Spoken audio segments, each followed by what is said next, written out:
Perfecto. Bien, entonces en esta presentación que hablamos del alcance de responsabilidad de la gerencia de un proyecto, hacemos referencia entonces a la gerencia como función de coordinación, de dirección, de desarrollo de actividades, porque hay que gerenciar en ese sentido, no es un cargo que defina un lugar, una posición en una estructura jerárquica, sino que está más referido a la gestión de un proyecto, de un programa, de un conjunto de actividades. Y lo que hacemos básicamente con esta presentación es diferenciar lo que son y definimos como alcance de responsabilidad directa en la gerencia de un proyecto. Vamos a hablar ahora directamente de lo que es la gerencia de un proyecto, y alcance de responsabilidad que podría ser indirecta en la gerencia de un proyecto. En ese sentido, bueno, lo que hemos tratado de explicar con la presentación es justamente que hay una importante diferencia entre estos tres primeros eslabones y estos tres segundos eslabones. Con los tres primeros decimos que hay alcance de responsabilidad directa. Todo es alcance de responsabilidad. O sea, todo está bajo la responsabilidad. Pero es directa porque yo adquiero los insumos. Tengo recursos económicos, se supone, cuando voy a desarrollar un proyecto, una actividad, y bueno, y tengo la responsabilidad directa de comprar, de adquirir, de conseguir esos insumos. Por eso es directa. Con las actividades, una vez que tengo los insumos, si tengo insumos, entonces tengo esos insumos, porque se acuerdan que acá está lo de la lógica también, ¿verdad? La lógica del diseño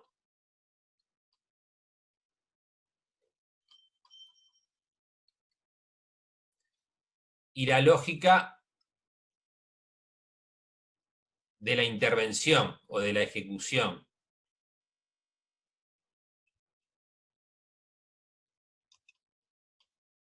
Desde la lógica del diseño, yo primero me pregunté ¿para qué? Y después fui al cómo. ¿Se acuerdan que habíamos dicho que era una lógica inversa? La del diseño arranca en lo más general hasta lo más particular, y ahora visualizándolo desde la lógica de la ejecución o de la intervención, lo que estoy haciendo es, como ya sé cuáles son los insumos, bueno, lo que digo es que voy a poder desarrollar actividades, y si desarrollo actividades, voy a poder entregar productos. Esto es de responsabilidad directa, y quedó todo tachado ahí, pero eso es de responsabilidad directa, en el sentido de que yo entrego los productos, casi que físicamente, por más que sean bienes o servicios. Por ejemplo, en un centro de educación inicial, yo puedo entregar niños, aprenden, niños tienen conocimiento en matemática, niños, bueno, saben sobre determinadas cosas, ¿no? Lo que se supone que un programa de aprendizaje en un centro de educación inicial está previsto que un niño, o en un liceo o en la universidad. Yo entrego, en definitiva, como responsable de un proyecto, entrego personas, queda como materialmente queda raro, ¿no? Que entrego personas, pero salen del sistema personas capacitadas, personas con competencias determinadas. ¿Sí? ¿Se entiende eso del producto? Ustedes terminan el semestre adquiriendo determinados conocimientos. ¿Estás levantando la mano? ¿Querés hablar?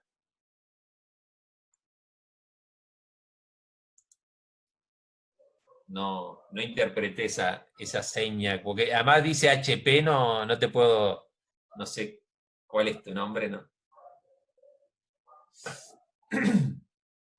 Pero bueno, los productos entonces, en ese sentido es de alcance de responsabilidad directa, en el sentido de que es lo que puedo entregar como responsable de un proyecto, como responsable de una actividad, como responsable de un programa, de un servicio.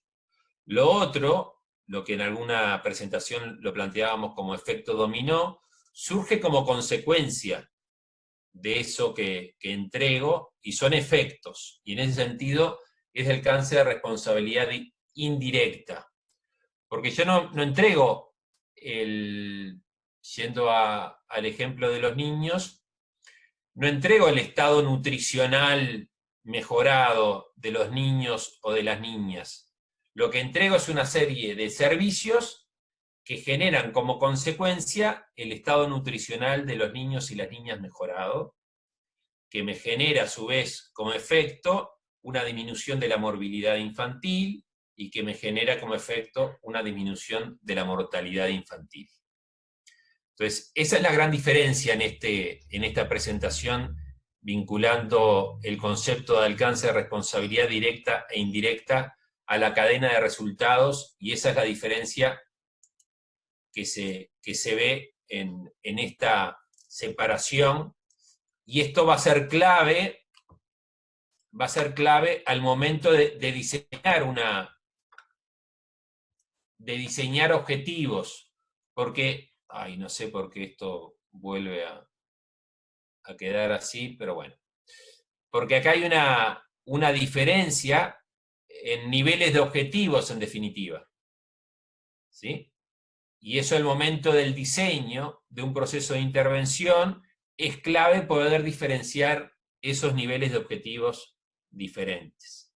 ¿Sí? Lo que son objetivos más de producto, de lo que son objetivos más de propósito o impacto, como está acá en la cadena de resultados. ¿Sí? Entonces, básicamente, eso es lo que queremos diferenciar en este contenido y justamente en esta presentación.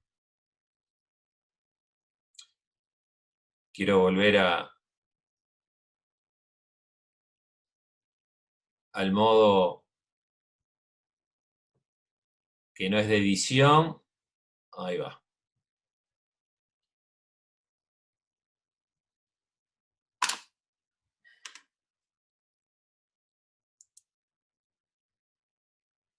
Acá lo que hacemos es simplemente referenciar la bibliografía que habla sobre este tema, sobre alcance de responsabilidad directa e indirecta, y acá agregar este concepto, ¿no?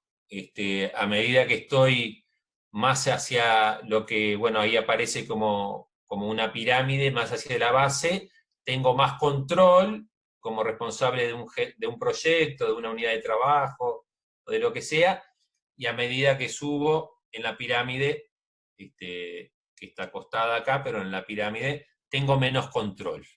¿Sí? ¿Alguna consulta sobre este concepto?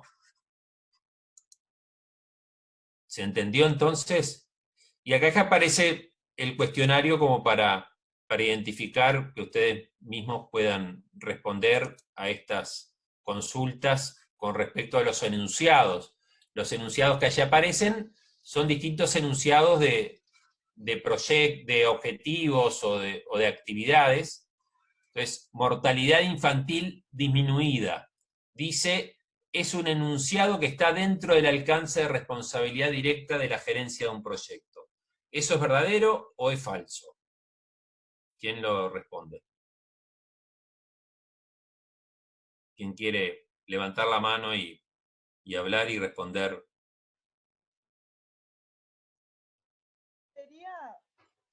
Dayana. ¿Sería falso? Falso, porque ¿en dónde está en la cadena de resultados? Lo acabo de poner de ejemplo. ¿En qué parte de la cadena está? Está en la parte de la pirámide. Está en la parte de la punta, ¿no? Más a la derecha. Claro. Ahí va. Entonces, es falso es de responsabilidad indirecta, ¿sí? Entonces, es falso, la disminución de la mortalidad infantil justamente se consigue como consecuencia de la disminución de la morbilidad y, bueno, y del estado nutricional mejorado, por ejemplo, ¿no? No es algo que se pueda entregar, sino que es consecuencia de.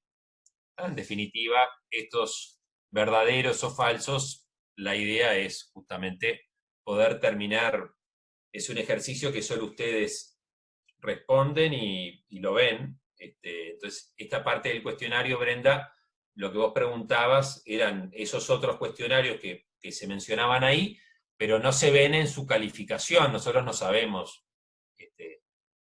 cuál es el resultado, solo para que ustedes puedan tenerlo ahí y poder comprobarlo directamente. ¿Sí? ¿Alguna consulta sobre esto, sobre este concepto de alcance de responsabilidad directa e indirecta? Reitero, la aplicación de esto lo vamos a ver después, sobre todo en el diseño de un proyecto, para poder diferenciar niveles de objetivos. En esa pirámide, que lo vimos acá con la cadena de resultados, lo que en definitiva vamos a ver después son distintos niveles de objetivos. Porque lo que nos vamos a encontrar cuando tengamos que diseñar un proceso de intervención, cuando tengamos que diseñar un proyecto, cuando tengamos que diseñar una política, son que hay distintos niveles de objetivos y según el lugar que nos toque ocupar, distintos niveles de responsabilidad, según los objetivos, según esos distintos niveles de objetivos. ¿Sí? Pero acá básicamente la diferencia está entre lo que puedo entregar directamente y lo que surge como efecto de lo que yo entrego como responsable de un proyecto o de una política. ¿Sí? A eso apuntaba entonces esta presentación y este concepto de alcance de responsabilidad directa e indirecta, que ahora se ve plasmado en ese cuestionario, la aplicación, pero que después lo vamos a ver plasmado cuando veamos el diseño de un proyecto en los distintos niveles de objetivos. Pasamos ahora a la otra presentación sobre eficacia, eficiencia y sostenibilidad.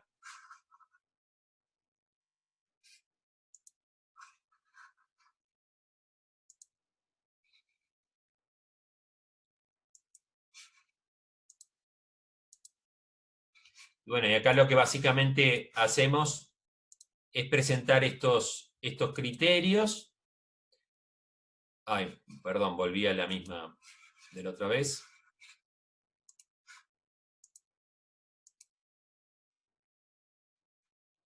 Lo que hacemos es presentar estos criterios de eficacia, eficiencia y sostenibilidad, que los vamos a usar también a lo largo de lo que consideramos las etapas en el ciclo de vida de los proyectos, y es lo que vamos a ver después de esta presentación.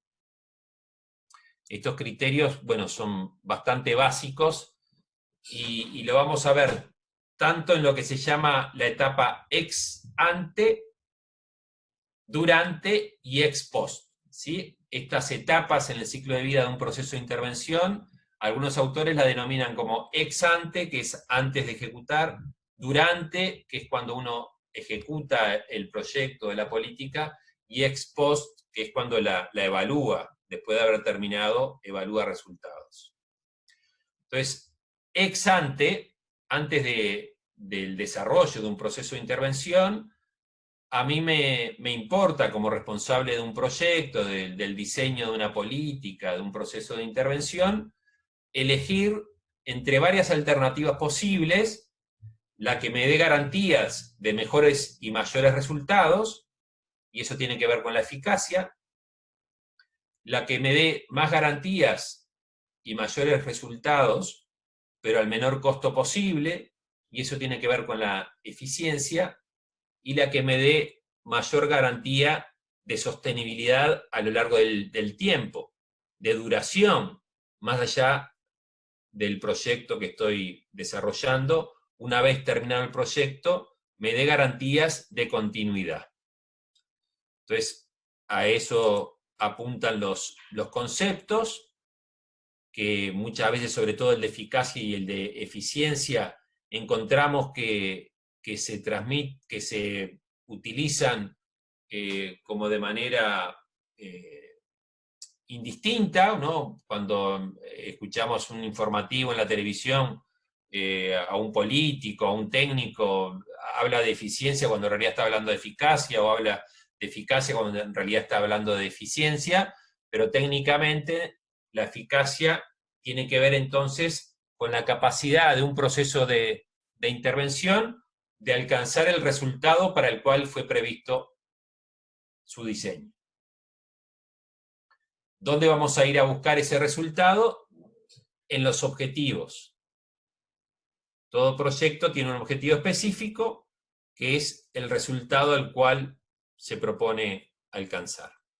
Entonces, para analizar eficacia, tengo que analizar si un proyecto es capaz de, antes de la intervención, de alcanzar ese resultado que se propone alcanzar, como estado nutricional de los niños mejorado, si voy a ser eficaz en alcanzar ese resultado. Cuando lo ejecuto, tengo que ir analizando si estoy alcanzando el resultado que me propuse alcanzar, en términos de eficacia, y cuando terminé el proceso, tengo que evaluar si fui eficaz en ese resultado que me propuse alcanzar o no. Entonces, la eficacia, de nuevo, tiene que ver con haber alcanzado o tener la capacidad de alcanzar los resultados previstos en el diseño de un proceso de intervención. La eficiencia vincula el resultado con el costo o con el uso de los recursos necesarios para alcanzarlos. Entonces, una iniciativa, un proceso de intervención es eficiente si alcancé los resultados, pero con un uso adecuado de los recursos. Por eso decimos que para ser eficiente hay que ser eficaz, porque si no alcanzo resultados, bueno, el uso de recursos que haya hecho, que haya utilizado, bueno, fue un gasto innecesario, un gasto que no tuvo sentido. Por eso decimos que para ser eficientes hay que ser eficaces, porque si uso recursos, una iniciativa tiene que obtener resultados. Si no obtiene resultados, es ineficaz, pero también es ineficiente, porque hizo un mal uso de recursos. Ahí después, por más que decimos esto teóricamente, después podemos analizar, y para eso están los casos que vienen después, y están vinculados a la bibliografía también, si es tan directa la eficacia y la eficiencia como está planteado teóricamente. Hay situaciones en que no son tan directas. Y por último, el concepto de sostenibilidad tiene que ver con la capacidad de que esos resultados que alcancé en el proceso de intervención se mantengan duraderos en el tiempo. Por definición, todo proyecto tiene inicio y fin. O sea, empieza en una fecha determinada y termina en una fecha determinada. Los objetivos que me propongo alcanzar tienen una meta específica de tiempo. Yo me propongo alcanzarlos en un plazo determinado, en un tiempo determinado. La sostenibilidad es la capacidad de un proceso de intervención de que una vez terminado el proceso de intervención, los resultados que obtuve se mantengan duraderos en el tiempo. Eso normalmente tiene que ver con el desarrollo de capacidades. Capacidades de autogestión, capacidades de gestión, capacidades de las personas de seguir desarrollando lo que aprendieron en el proceso o los beneficios que recibieron, seguir siendo autosostenible a lo largo del tiempo. Por ejemplo, si yo sigo trabajando en un centro de educación inicial en el estado nutricional de los niños que van a ese centro, en determinada edad van a dejar de asistir a ese centro. y para que sea sostenible ese resultado del estado nutricional adecuado, bueno, dejaron de asistir al centro, pero las familias seguramente recibieron alguna información. El propio niño aprendió a cepillarse los dientes, aprendió a lavarse las manos, aprendió en algún sentido a elegir un tipo de comida, de alimentación que es más nutritiva que otra, y eso es lo que hace, se supone que en un proceso de intervención, a la sostenibilidad de ese resultado que obtuve en el centro de educación inicial, mejorando el estado nutricional, generando condiciones para que las familias que estaban vinculadas a ese centro, una vez terminada la asistencia, bueno, sigan manteniendo un tipo de alimentación, un tipo de comportamientos que hacen posible que la alimentación se mantenga a lo largo del tiempo, que las condiciones de alimentación sigan siendo determinadas condiciones que generen un estado nutricional, que sigan manteniendo el estado nutricional adecuado. Entonces, a eso apunta este criterio de sostenibilidad, ¿sí? En definitiva, la idea de, después de los casos que se presentan allí, es para que ustedes también, con una serie de preguntas, puedan ver en cada caso de estas cuatro situaciones que se presentan, y este es otro de los cuestionarios que aparece, si esa situación así planteada les parece que es eficaz, que es medianamente eficaz, si es eficiente o no lo es, y bueno, y lo puedan responder y puedan ver entonces con la respuesta que hacen, y voy a marcar cualquiera, en este caso es la correcta, dice que es ineficaz, y después nos explica por qué es ineficaz. ¿Sí?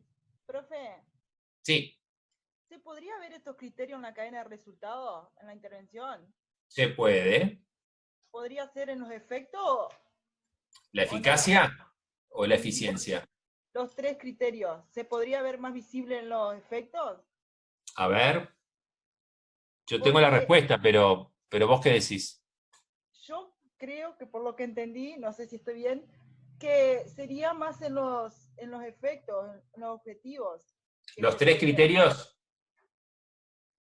Sí, o sea, de diferente forma, o sea, no igual de tipo en el mismo momento, pero en diferentes situaciones puede ser. bien. O no sé, capaz estoy mal, pero lo que yo No, entendí. no, va bien, bien rumbeada. Claramente la eficacia y la sostenibilidad tienen que ver con los efectos, ¿sí?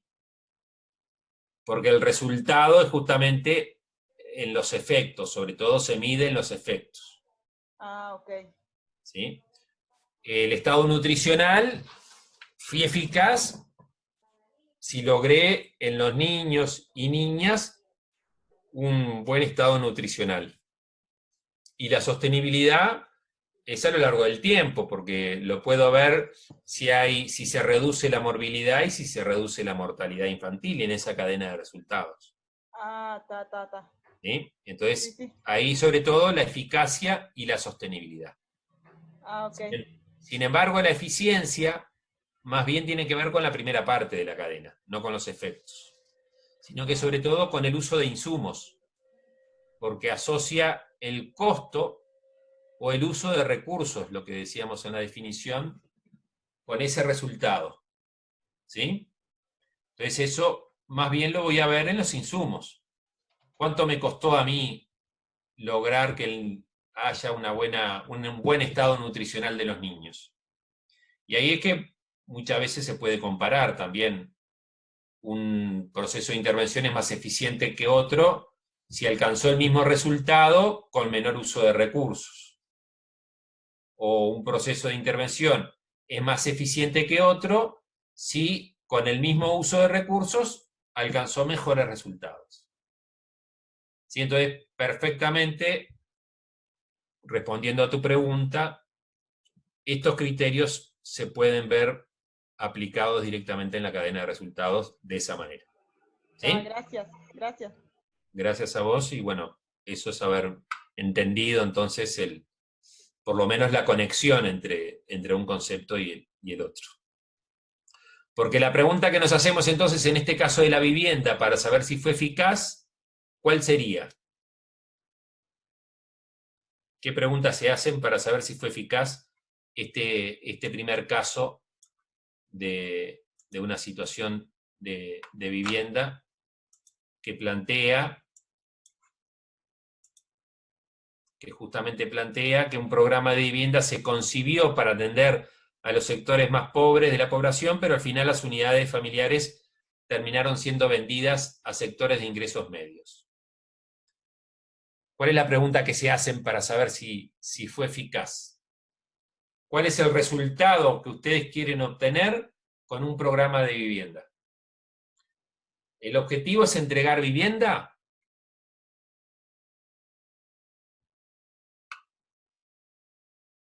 Yendo a la cadena de resultados. Atender a los sectores más pobres. Ahí va, eso. Los sectores más pobres es la población objetivo. Sí. ¿Sí? Atender es una actividad. Atender, yo los atiendo y entrego vivienda. La vivienda entregada es un producto. ¿Cuál es el efecto que obtengo con la vivienda entregada? Disminuir el déficit habitacional. ¿Sí? Entonces, ¿cuál es el resultado? El resultado es déficit habitacional disminuido. No es la entrega de la vivienda. La vivienda es un producto. Es un medio para alcanzar ese resultado. ¿Se entiende? Mi resultado, mi efecto directo en un programa de vivienda es disminuir el déficit habitacional. O lo puedo llamar de otra manera, es reducir la cantidad de gente que está en situación de calle. ¿Sí? Ahí los objetivos, dependiendo también de cuál sea la política, de cuál sea la institución, de cuál sea el programa. Si es el MIDES, por ejemplo, el MIDES va a pensar más en las personas en situación de calle. Si es el Ministerio de Vivienda, seguramente va a pensar más en el déficit, en reducir el déficit habitacional. ¿Sí? Entonces, la pregunta que me tengo que hacer en este caso 1 es si logré disminuir o no el déficit habitacional. Que no lo dice ahí. Lo que me dice es que las viviendas, bueno, en un programa que estaba orientado a una población determinada, terminó siendo adquirido por otro tipo de población. Entonces, en ese sentido, en principio, suponemos que es ineficaz porque no obtuvo ese resultado de que los sectores más vulnerables o de ingresos medios, sí, más pobres de la población, como dice el caso, tengan su propia vivienda, reduzcan su déficit habitacional. Entonces, en ese sentido, es que suponemos en realidad, porque la información que hay es solo esa, que este caso es ineficaz. Entonces, si es ineficaz, es insostenible. Porque ya esas personas pobres que no recibieron la vivienda, bueno, por este programa por lo menos no la tienen, entonces no hay nada que sostener, porque no hubo resultado. ¿Sí? Y si bien decíamos que para ser eficiente hay que ser eficaz, en este caso, que no está planteado así directamente, pero en este caso también podríamos separar la eficacia de la eficiencia. Porque yo me podría preguntar únicamente en esta situación si el entregar esas viviendas fue un proceso eficiente o no. Hay viviendas que cuestan más y hay viviendas que cuestan menos. Y más allá del resultado, yo puedo separar esos dos conceptos y decir, bueno, no fue eficaz porque no obtuve el resultado que quería obtener, que era reducir el déficit habitacional en los sectores más pobres de la población, pero la entrega de viviendas se hizo de manera eficiente, en el sentido de que las casas pueden haber sido construidas de una forma económica, correcta, adecuada, con un buen uso de los recursos. ¿Sí? Entonces, eso para hacer una acepción o mejor dicho, una excepción a esta vinculación que decíamos que tenía que tener entre la eficiencia y la eficacia. ¿Sí? Que cuando voy a evaluar un proyecto, puedo hacer esa diferenciación y decir, no fui eficaz, sin embargo, el programa hizo un buen uso de recursos. ¿Sí? Porque es un análisis que cuando tengamos que evaluar un programa, una política, también interesa hacer, porque hay que ver por qué no fuimos eficaz. Muchas veces los programas no son eficaces en alcanzar los resultados por la situación del contexto. ¿Sí? Hay muchos programas, por ejemplo, en la actualidad que se tuvieron que dejar de desarrollar porque la pandemia no permite desarrollar un conjunto de actividades que estaban previstas y bueno, seguramente no van a obtener los resultados que pretendían alcanzar porque no se pudieron desarrollar un conjunto de actividades. Entonces, seguramente no son eficaces, pero sigue siendo probablemente eficientes en el uso de los recursos. En definitiva, de nuevo, el contenido de la... ¿Sí, Luciana? Tengo una duda con respecto a ese punto que planteó de que si era eficiente o no. Sí. Yo también puedo decir si al final no fue eficiente porque el uso que se dio fue para otros sectores que no era mi prioridad al principio. Sí, porque hubo un desgaste de recursos, hubo un mal uso de recursos, podría O sea, decirlo. si yo lo leo, lo miro, para mí también no fue eficiente. Claro, No fue porque eficaz y no fue eficiente porque los, se le dio un mal uso, a mi entender, a lo que era mi objetivo, a los sectores que yo quería llegar, al sector que yo quería llegar. ahí va, es O correcto. sea, si por ejemplo lo vemos en una campaña política, eso al que sí puede decir, no, sí fue eficiente, o sea, sería correcto, pero a la vez, en primera instancia, no fue para eso. Ahí va, Eso capaz que se lo ve más claro cuando sí, hay así cuando están, por ejemplo, en eso de que plantear con qué se utilizó, los medios de la población y demás, se le puede dar una mirada diferente. correcto. Así explicado y aclarándolo, es correcta tu apreciación. Okay.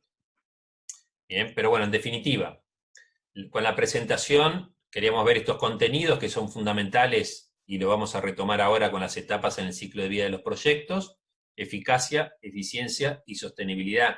Le diría que son 3 conceptos que hay que grabar a fuego, ¿no? Porque permanentemente vamos a hacer uso de ellos en los procesos de intervención.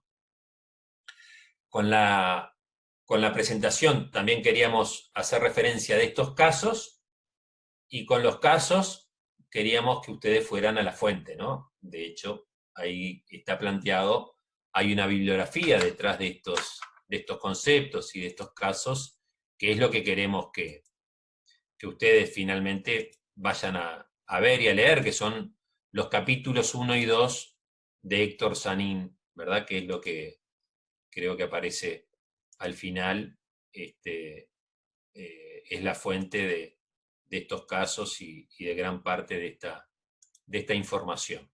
¿Sí?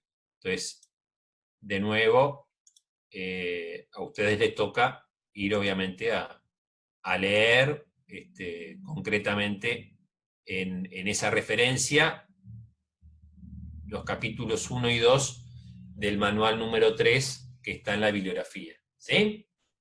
Ahí es la parte de lectura que a ustedes les toca profundizar. ¿De acuerdo? ¿Alguna duda más con respecto a esto?